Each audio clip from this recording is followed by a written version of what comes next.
Hello, hello, hello, my darlings. Thank you for joining me on A Slice of Life, A Slice of Life. Well, you want to know why I'm so dressed up today? Why I look so good today? Because I did an interview today, and it was just fabulous. And I can't talk about it yet, but oh my, I cannot wait. And you know what? I don't do a lot of academics on this channel. I talk to 45, 55, 65, and 75-year-olds as we talk about getting older without getting old, you see. But today I need to talk about displaced communities. And you know what? I was thinking that the work that I've been working on, my work, displaced communities, I've mainly been talking about displaced Black communities, gentrification, and just a destruction of entire neighborhoods, or just eliminating, putting a highway through the neighborhoods, or redlining, and all the things that go on with Black neighborhoods. But sometimes, because I connected it also to when there's the fires out in California, and the disaster that's going on right now with the water down in Texas, and where people are losing their homes and houses. I need to talk to you all about. I'm gonna use my paper. I'm gonna talk about some of this trauma that's associated with displacement. And this is not for everybody, So my 45. It's what is it, Thursday night, early Friday. You may not be interested in this, but those who may be interested, stick with me, because you said, well, I didn't subscribe to your station for that. I understand. I apologize, but I don't know. I follow the spirit. I don't.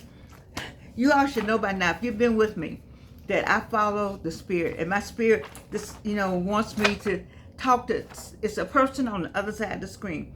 Sometimes it's just one person needs to know something. Maybe it's two people, but I do it. I cannot do it, and these pearls are not staying out to what he's supposed to stay today, but that's okay. Let me go back to trauma associated with displacement. It's trauma. See, what I did today, we had an interview, and we talked about trauma and people leaving their neighborhoods, but I want to associate some of this with people who have fires. They've lost their homes in fires. They lost their homes with the flooding. They've lost their homes in natural disasters, and lost their homes because of the redlining and the eminent domain, and the taking of properties, and the displacement of Black communities.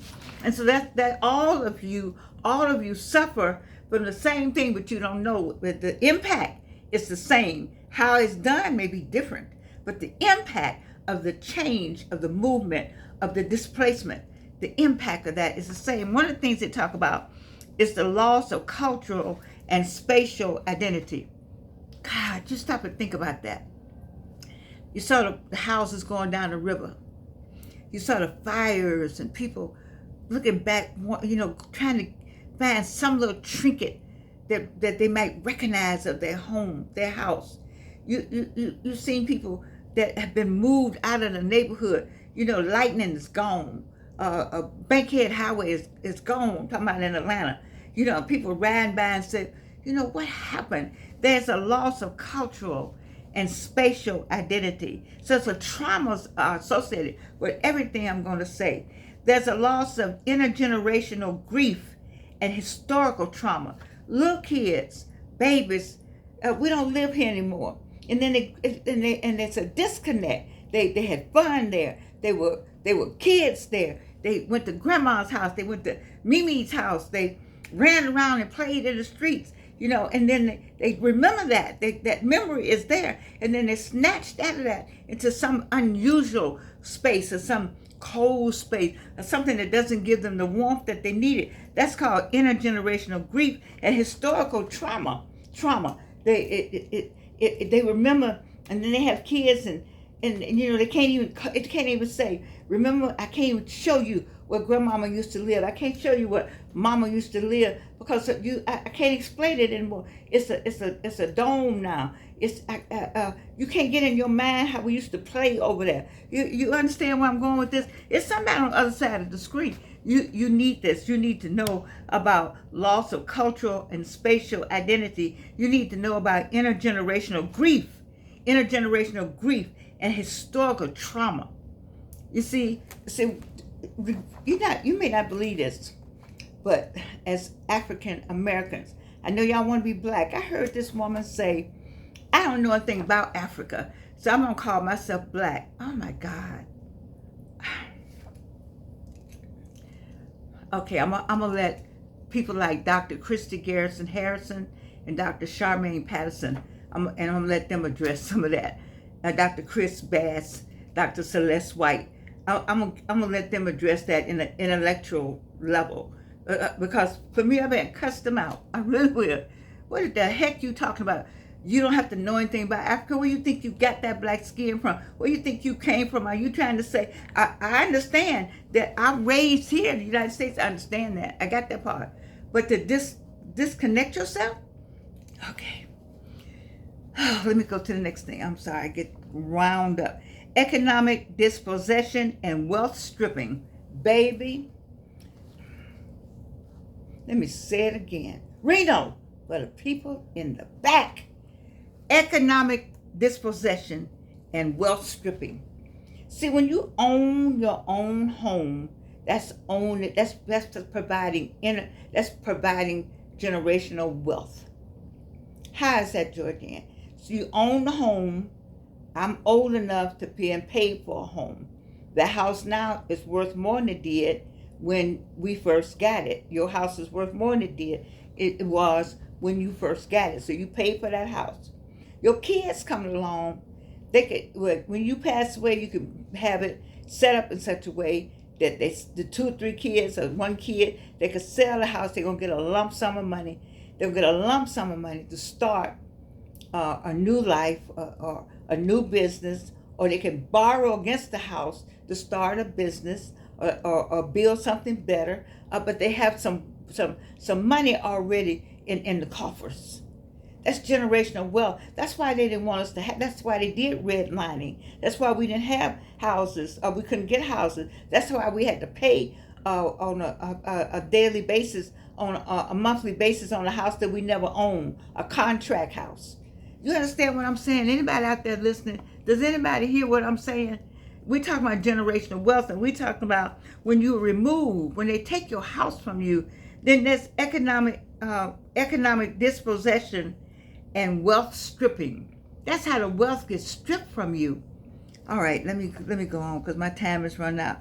There's something called psychological disorientation and alienation. Baby, you could talk about this. Psychological disorientation and alienation. People experience a profound loss of home as a safe, stabilizing place. This can cause anxiety, depression, and identity confusion. It can. It's a psychological disorientation and alienation when you lose what you thought was home and move to another set that you got to make home. Now you could see like moving across the country or moving to another country. I can see where there's a psychological disorientation and then an alienation if you don't speak the language, or they got a different kind of culture going on. It's a shock. It's shocking to the body. It's shocking to the mind. It's shocking all over. It's a whole cultural thing. I've listed a number of things, but this psychological disorientation, especially young people, you got to talk to them and help them make that transition, because you're the grown person. You are the adult. And kids, they get attached to just the corner porch or the steps or the crack in the sidewalk.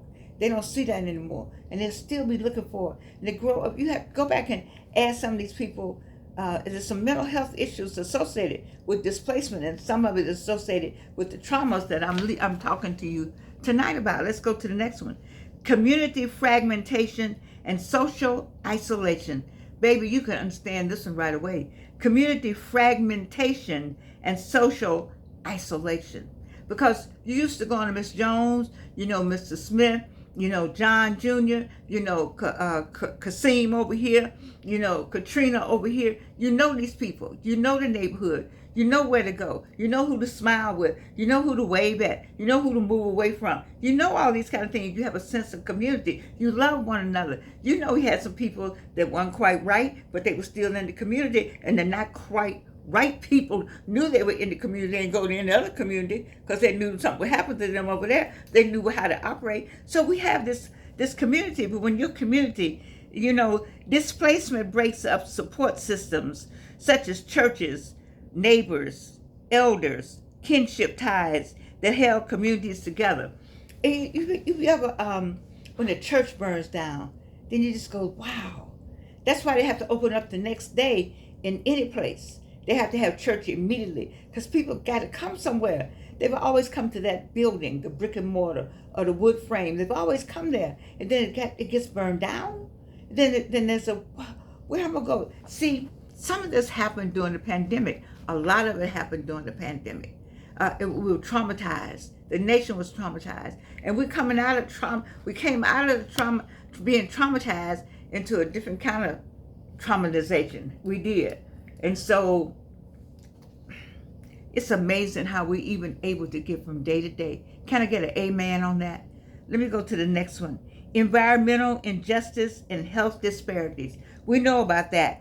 Often displaced communities are relocated to areas with greater exposure to pollution, food insecurity, and inadequate health care. You're talking about food deserts. Why are the food deserts in the black side of town? Why is that? And why do we allow it? I have fought, and they made sure I didn't win District 11. It's a group of people that smile in my face every day. They made sure I didn't win District 11, and made sure Avalon didn't win District 11. And we still don't have everything over here. We asked for, we got some new things over here. So I'm not going to knock anybody. I'm not saying anything. But one of the things that I thought we should have more amenities on the southwest side of Atlanta than like they have on the north side of Atlanta. The good thing about it is that it's not exactly in southwest Atlanta, but we have East Point when they have the marketplace. So we all go down to East Point. But we're in the city of Atlanta. We're in Atlanta. And up in the Cascades, they're working on trying to do some of that, but it's not enough room up there. That's for a smaller community. But and we have on the other side of 285, we have something now called South Fulton. And so we go to South Fulton or we go to East Point, but we don't have anything with inside. If we want to go inside, we got to go north.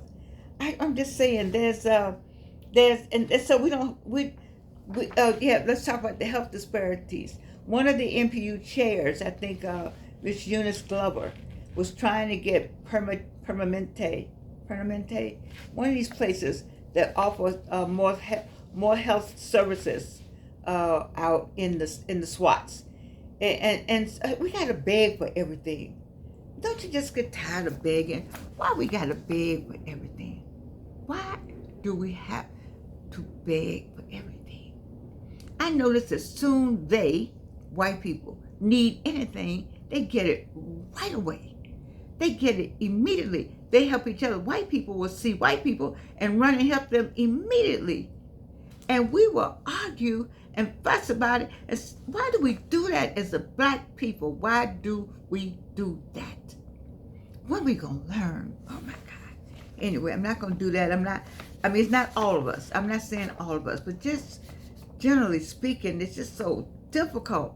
We've had difficult times, and we could have better times. This is the time to come together. If any other time to come together, it's now. If any other time to have business opening and shopping with one another, it's now. Anyway, I'm running out of time. The last one is the loss of political voice and civic agency. The loss of political voice and civic agency, and that's gentrification and zoning changes disempower long-time residents, removing them from decision-making processes in their own communities. I can tell you that for real. I used to be an MPU chair of MPUS, and then I was APAB vice chair, and then when I came out of the MPU system, I went to be a representative for Big Bethel to ensure that the church had a say-so on what was going on Auburn Avenue. And I got some stories to tell you about the political voice. Our political voices it appears that they're stronger, But I think they're getting weaker and weaker. Right now, on a national level, we can see our political voice. It's a struggle. But I still say to everyone out there to still speak up, still say something, work in your community, look around, help people, work on your street. Just go street by street, house by house, to ensure that everything is all right. That if anybody needs the yard cut, if anybody needs something done, get it done and keep your home, stay in your home. Figure out how to stay in your home. Because once you get one, the rest is gone. The rest is gone. I'm watching neighborhoods change every day. 6 neighborhoods have gone from white to black to white. And then the white people could say, well, we had 6 neighborhoods that went from white to black, but that's because the white people left. They didn't want to live next to us, and that's why they left. But in the other way around, some of the houses have been eminent domain. They've been, if the children own it, they're going to offer them a few dollars, less than the selling price or the value of the house. And because they're young and never had a lump sum of money, which is back to having intergenerational wealth, generational wealth, then they take that money, they run, and other people move in. You see, if we have so much. I don't know why God asked me to do this today, but I did it, and it's there's so much trauma associated with displacement. Some of that will work with fires and natural disasters also. Those same traumas. I did talk about it from black displacement of black communities, but the trauma is a trauma is a trauma. And so, all I can ask for is God's blessing and pray.